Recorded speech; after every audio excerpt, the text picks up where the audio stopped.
maashaallah tabaarakallaa haaluma salphaa ta'een goomman haala ta'ee fi baay'ee takka haala namatti toluun dalagna jechuudha. Haga dhumaatti na waliin tura hundi keessanuu karaa kana yaala hedduu takka namatti tola hedduu takka mi'aaya. Kanaafuu karaa kana yaala mana keessan keessatti haala garaagaraatiin waanuma mana jiruun haala salphaa ta'een hojjetana. Namni keenya yeroo baay'ee gisee waan akkana nyaata garaagaraa mana keessatti ayina lama ayina sadii hojjetamu namni keenya akka nama israafa godhu yookaan akka namni waa balleessaa jiru fakkaata.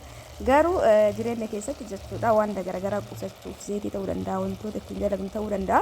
Hedduu takka bareeda jechuudha gosa gosa hojjechuun yeroo takkatti baay'ee hojjette guyyatti yeroo takka dalagde jechuudha. Welcome hordoftoota kiyyaa har'aan tan isin dhufeetin jira hedduu takka isin yaade kanaaf hadha jiddumaan isin dhufeetin jira jechuudha kadha dhufe baay'ee takka mana keessa biiziidha. Yeroo mana gadi baanii mana deebi'anii beektanii hojii baay'een hojii ta'ee nama eega. haa ta'uuti garuu si yaade waan ta'eef jiddumaan dhufe jechuudha. Assalaamu alaykum warahmatullahi wabarakaatuh. Jirra jirtu hordoftoota kiyya jaalatamuu fi kabajamoo akka jirtan fayyaa keessanii. Alaamanni isaanii keessan nagaa isin jedha. Warroonni biyya alaa jirtanis warroonni biyya keessa jirtanis hundi keessanuu bakkuma jirtanitti nageenyi kiyya isin akka qabu. Akkamii dalagaa maal fakkaataa fi jireenyi maal fakkaataa isin jedha dalagaan akkamii nabila bareeda alhamdulillah. Isin jiras bareeda akka ta'e abdiin qaba. Isin jedha hordoftoota kiyya asumaan immoo warroonni biyya alaa jirtan dhiiras ta'e shamarran hojii keessan irratti jabaadha. Dhugaa dubbachuuf hojii tokko keessatti bu'aa bahii hedduutu jira. Kanaaf hundi keessan bu'aa bahii sana akkuma taatan ta'a keessa darbaa irratti immoo rabbii keessan kadhadha. Hojii keessan irratti jabaadha. Warroonni hojii hojjetanii biyya namaa deemtan of jijjiiruudhaaf maatii keessan jijjiiruudhaaf biyya irraa fagaattanii maatii irraa fagaattanii deemtan obsaan waan kamuu obsaan keessa darbuudhaan of dura keenya ilaaluudhaan obsa qabaannee hojii keenya irratti yoo jabaanne bareeda jechuudha. Maaliif gaafa galtan biyya keessan keessatti kakaleessa achitti dalagattan san irratti hara galfattan jechuudha. Kanaafuu jabaadha hojjadhaa jechuu barbaadeeti. Onnaan qabadee dhufe waan salphaadha garuu isinumatti agarsiisu hojii haasa'uuf isinuma yaadee waan ta'eef dhufe haga dhumaatti na waliin tura. Osoo gara viidiyootti hin deemin dura hordoftoota kiyyaa warroonni jalqabarraa hanga ammaa na hordofaa jirtan yeroo bareedaa na barreessaa jirtan haamilee itti horaa jirtan dhugaa dubbachuuf namni keenya YouTube irratti si cimsuu dhiisitiniin waan ati qoosootiif waan garaagaraatiif baduu fa'a asirratti baay'isitti fakkaata itti fakkaata nama keenya irra laallamu hubannoo dhabuurraa kan ka'e waa'ee YouTube dhugaa dubbachuuf namni keenya hin beeku waan ta'eef irra laallamu hin qabu jechuudha. Kanaaf sa'aatii kanatti isin jabeessuudhaan haamileetti horuudhaan jabaadhuudhaan jechuudhaan akka anas ga'u namootanii hedduu takka galatoommaa ulfaadha isin jedha. Hordoftoota kiyya hundi keessan dhiiras taatanii shamarran hundi keessan baay'ee takka galatoommaa warreen hordoftan warri yaadinaa barreessan. Akkasumas warroon as dhiyeenna kan ammoo gara chaanaala kiyyaa dhuftan hedduu takka galatoommaa ulfaadha isinillee warri immoo hanga ammaa sabskraayibii hin gootan garuu yuutuubii kiyya ilaaltan sabskraayibii hin goone garuu viidiyoon gadhiisuun ilaaltan maal rakkina qabamee goota akka rakkina qabu sabskraayibiin teessantuun anaaf na fayyaduu dandeetti. Haadhuma osoo hin ta'in takka lama sadii jedhaniiti moo gara fuulduraa deeman waan ta'eef subscribe nama tokko nama lama walirratti waan takka jechuudha. Yoo fuuldura namni hundi akkasii subscribe godhe namoonni tokko immoo subscribe illee siif godhuuf deemu na didaa like illee godhuuf deemu naan ta'uu maaliif comment illee barreessu na didaa warru jettanii keessa na gaafatanii jirtanii maal isinitti fakkaate YouTube email bananne jechuudha. Isin email gizee banattan nama tokko laaltanii like gootanii subscribe gootanii yaada barreessuu dandeettan jechuudha. Akkanuma kallattii yoo laalta yoo emailiin keessanii emailiin qabaatin jechuudha. Normally YouTube seentanii ilaaluu dandeettanii kana makamitu garuu mootu yaada kennachuuf akkasumas like subscribe gochuuf immoo yoo emailiin qabaatin isiniif hin godhu jechuudha. Namoonni akkasaan jettan kana rakkinni kanaafuu emailii banadhaa isiniif illee isin tajaajilu jechuudha.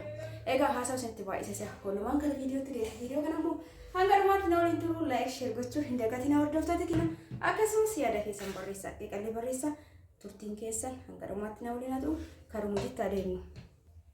Egaa hordoftoota kiyyaa wajjumaan karuma jitti deemnee jira. Akkuma argaa jirtan kana maashaallah tabaarakallaa goomman as biratti qopheeffadheetiin jira. Diqqoodha jechuudha beekaatumaan asitti immoo kaarotii quuncisee shunkurtiillee qullubbiillee jechuudha. Shunkurtii hidda takka qofa goommannis akkuma argitan kana diqqaadha. Kaarotii diqqoon baay'isee beekaatumaan barbaadeet jechuudha. Qullubbii adii hidda lama shunkurtii immoo hidda tokko jechuudha. Haaluma salphaa ta'een hedduu takka mi'aayaa karaa kanaan goommanni gizee hojjetamu kun immoo maashina shunkurtiitti daakanii goommana kana daakeetiin dalaguu barbaada jechuudha. Osoo naffeenini tokkoffaa yeroollee namaaf gabaabsa. Ta'ansee immoo hedduu mi'aayaa haala kanaan gizee dalagdan. Kanaaf hundi keessanuu karaa kanaan yaala isiniin jedha. Akkuma argaa jirtan kana goommana kana baala isaa qofa barbaada kallattiimaan akkanatti irraa baasuudhaan gara maashina shunkurtiitti naqadha jechuudha. Egaa maashinni shunkurtii tuni maashaallah tabaarakallaa wallaa baay'ee takka turtee jirtu deebitee waggaa afur akkas ga'u kaate diqqoodha garuu baay'ee takka bareeda jechuudha sirriitti daakti. Yeroo sanii waa afur ka walirra qabu bita yeroo san jechuudha garuu hin jiru amma onni suni maarkiin suni hin jiru. Finfinne irraa gaafadhee Finfinne illee gahee gaafadhee bareeda waan ta'eef jechuudha gizee meeshaa nama bitu isaaniif illee kana bituu barbaade garuu dhabamee jira jechuudha baay'isee bareeda turte. Haa ta'uti amma hundaafuu kallattimaan gara viidiyoo kiyyatti yoo deebi'aa isaa jidduun keessa baay'ee na fakkaata.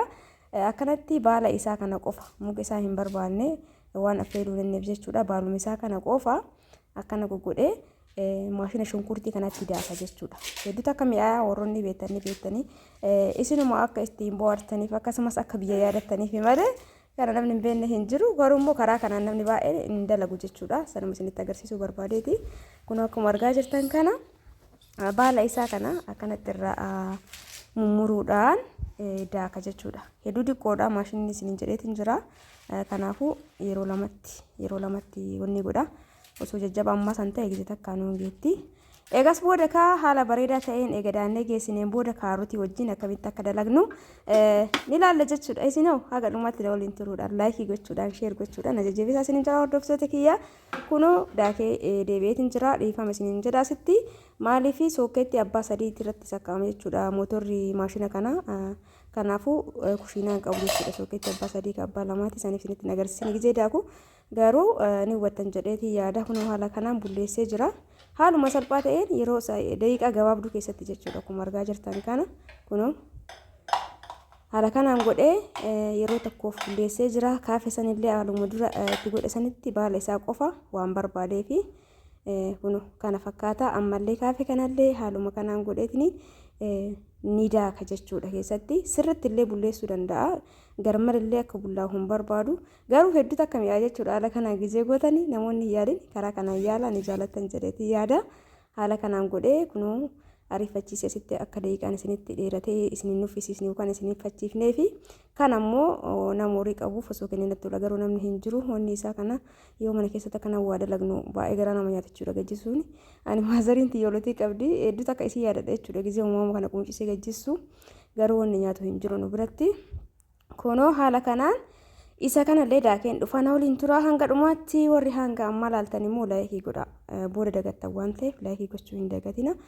Maashaallah kunoo haala kanaan kana beekaatuma akka duraasan sirriitti akkanatti hin bulleessine kan ammoo sirriitti bulleesse jechuudha. Kun akkuma argaa jirtan kana haala kanaan godhee dura isaanii diqqoo irratti waan naqee fi kun diqqoo jabaatanii argitanii eegas booda maal godha kaarotii kana faqaffaqadha akkuma argaa jirtan kanatti kunoo goommanni tun diqqoodha tabirii damaati yookaan qabama takka kaarotii illee akkanatti mafaqafaqa kanaan ni faqaffaqadha bakka gurdaa kanarratti jechuudha.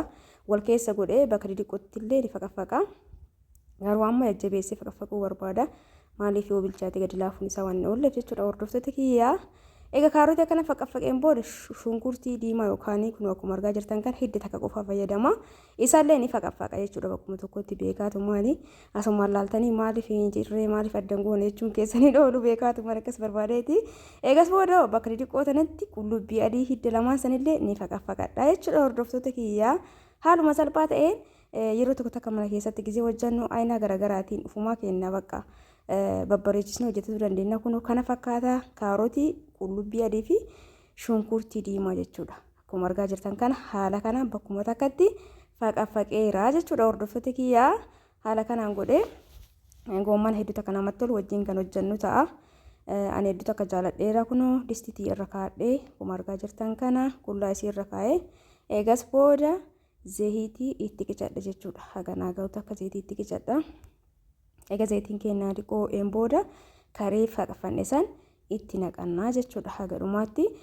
Yeroo viidiyoo kana hojjedhuani sagalee jalaa balleessaa maaliif jenna nama jeeqa jechuudha. Sagaleen qulqullinni immoo namni nama dhageeffatu sun qulqullinni yoo qabaatin ittiin tolu jechuudha. Akka kiyyaatti natti hin tolu waan ta'eef waanuma ofii jaaladhu san namaafis akka hin jibbisiisne jechuudha jalaa dhaamsaa kun wanni faqafaqadhe sun as jira. Haala kanaan zayitii sirriitti illee gadi fuudhin eenyu eega diqqoo inni itti ho'een booda itti naqna jechuudha. Bakkuma takka itti naqa kaarotii qullubbii fi shunkurtii jechuudha. Kanaafuu goomana waan ta'eef rakkoo hin qabu bakkuma takka itti naqnee bilcheessina. akkasiin jedha hordoftoota kiyyaa isin immoo laayikii gochuu hin dagatina jidduu isin yaadachiisu malee hin taane subscribe godhaa namoonni baay'een immoo subscribe kan godhuu isin rakkisuuf waan email hin qabne fi email banadhaa isin jedha egaa haga dhumaatti na waliin tura yaada keessan barreessaa qeeqallee barreessaa warroonni meeshaa biraa qabdan immootu dhugaa dubbachuuf karaa deemee galee diqqoon jedhabe akkasumas hojii mana keessallee baay'ee jira jechuudha bakka takkatti kana eegesanii fi waraabuu hin dandeenye dhiifama isin jedha namni isinii waraaba jedhee waraabin fa'aatu jira. Akkasumas nyaata kana immoo jidduu manaa fi dalagu jedhee isinitti agarsiise malee yeroo hin qabaanne jechuu barbaadeeti. Asumaan harka tokkoon immoo biddeena tolchutti jira akkuma argaa jirtan kana eelee kiyya gadi gadheen booda kunoo kana fakkaata eelee ifaa namoonni qabdan kunoo maasashaa cinatti jigi kana qulqulleessuuf hin deemina asirratti bakka qaawwa sana akka isinii cufuu isin gargaara eeleen tun qilleensata kan barbaadu jechuudha. Isaaniif yeroo baay'een qulqulleessuu isinitti illee himee ture tanaan dura. Egas booda biddeena kanallee haala kanaan tolfadhee egas booda mootu goommanicha walumaan kan laallu ta'a jechuudha hordoftoota kiyyaa namoonni viidiyoo nyaatan wajjadnaan jechaan isiniif dalagaa inshaallah garuu biizii waan ta'eef mana keessa amma garuu sirrii isinii dalagaa isin jedha hordoftoota kiyyaa nama soqatatti jira. Egaa maashaallah biddeenni keenya haala kanaan biddeenni jalqaba haala kanarraa baasne eeleen ni qabdee gara afoo tanaan diqqoo noo'ine eeleen ifaatu yoo hubaattillee rakkisaa yoo xabarrattillee rakkisaadha jechuudha. Kunoo biddeenni tokkoffaa kana fakkaata. Jidduma biddeenallee tolchutti jira akkasumas goommanillee dalagamutti jira waxii diimaa mootu dur firiijii keessaa qaba waan ta'eef hin goone jechuudha. Amma goommanuma qofa kaarotiin keenya haala kanaan bilchaatutti jira. Egaa inni bilchaatee dirri gallaafeen booda goommanallee wajjin akka bilchaatu itti nadha jechuudha kunoo kana fakkaata. Egaa diqqoo sii dirra gallaafeen booda goommana keenya kan daakkanne san itti nadha kunoo dura kanatti naqe tokkuma. Goommanni baay'inna hin qabu beekaatumaan jechuudha haganaa ga'u takka baay'inni diqqeen isaa kanallee meeshaa keessaa naannee dhiifama maaliif itti naquun kiyya waan oolle asumaan itti naqa jedheeti kunu itti naqeetiin jira hordoftoota kiyyaa eegas booda waliin gaanna jechuudha haala kanaan kunu kabullaa'ee kana waliin geenne hagende bilchaatutti egaa bishaan irra buusne diqqoo xabirra goone malee akka biraddiisiin hin qabanne maaliif goommanillee bishaan hin qaba ofiisaa kanaafuu bishaan hin barbaachisu ala kanaan goone itti qadaanna. Daqiiqaa muraasa booda walitti deebina. Kunoo daqiiqaa muraasa booda walitti deebinee jira haga tokko bilchaatutti jira kunoo akkuma argaa jirtan kana saniin booda waliin geenne sooqidde keenya diqqoo itti godhanna bishaanillee diqqoo laalaa irra buufanna jechuudha. Inni dhamanii qaba waan ta'eef yoo akka namatti xabbasuu barbaadan osoo bishaan irra hin buusin irraa baasuu dandeettanii garmalillee affeeluun hin barbaachisaa miti akka fedhiiti jechuudhaan garuu kan diqqoo bilchaatu san barbaada. Ijee baay'ee takaltii kanneen osoo affeellee faayidaa isa keessaa dhabamsiisuu baannee filatamaadha. Haa ta'uuti goomman giseen sirriitti bilchaatee barbaada akkana godhee ammallee itti deebisa kunoo kana fakkaata haala kanaan itti qadaadee jira. Daqiiqaa muraasa booda ammas viidiyoo gisee dalagamu yeroo baay'ee ammuma itti qadaadanii ammuma kabanan amma waraabaa kaameraa dhaabee eegas booda inni bilchaatu ka'e kaameraa bana jechuudha akka hubattan abdiin qaba. Kanaaf kunoo haala kanaan bilchaatee jira amma ashaboo kiyyatti godhadha jechuudha yookaan sooqidda itti godha haganaa ga'u takka kunoo kana fakkaata. Akka ashaboo kana naakuru bishaan diqqoo isii irra buufadha jechuudha. Maaliif bilchaateera amma kanaafuu ashaboo itti godhee bishaan diqqoo isii irra buusa saniin booda waliin ga'ee itti qadaada jechuudha. Ittoo diimaa yookaan waxii diimaa dura firiijii keessaa waan qabuuf hin dalagne kanaafuu biddeenni keenya dalagamee raawwatamee jira saniin booda isin immoo goommana kana haala bareedaa kana ta'ee fi haala nama taawwatu kanaan dalageetiin jira. Saniin booda laaqana ajaa'iba waliin kan nyaannu ta'a haga dhumaatti na waliin turuu hin dagatina namoonni hanga maraaltan subscribe like gochuu hin dagatina yaada keessanillee barreessaa hordoftoota kiyyaa gaafii qabdan gaafachuu dandeettan namoonni immoo meeshaa barbaadan egaa yuutuubii kiyya bakka meeshaa itti gadhiisu viidiyoo meeshaa jala seentanii ilaaltan lakkoofsa kiyya achirraa ni argattanii saniin booda karaa waasaappiitiin yeroo jechuu qofa saniin booda na argattan jechuudha. Kunoo haala kanaan ammaan tana bilchaatutti jira qaaraa itti godhadheera bilchaateera waan ta'eef saniin booda irraa baasna jechuudha. Haala kanaan goone goommana haala salphaa ta'een hedduu akka kan mi'aawu dalagachuu dandeenya jechuudha karaa garaagaraatiin akkuma karaa garaagaraatiin dura dalagnu san immoo karaa kanaan immoo namni barbaada yaala isinitti tola jedheeti yaada. Viidiyoon kiyya kana fakkaata hordoftoota kiyya akka isinitti tole abdiin qaba laayikii sheer gochuu hin dagatina viidiyoo biraatiin inshaallah walitti deebina nagaan naa tura baay'ee isin jaaladha isin kabaja baay'ee.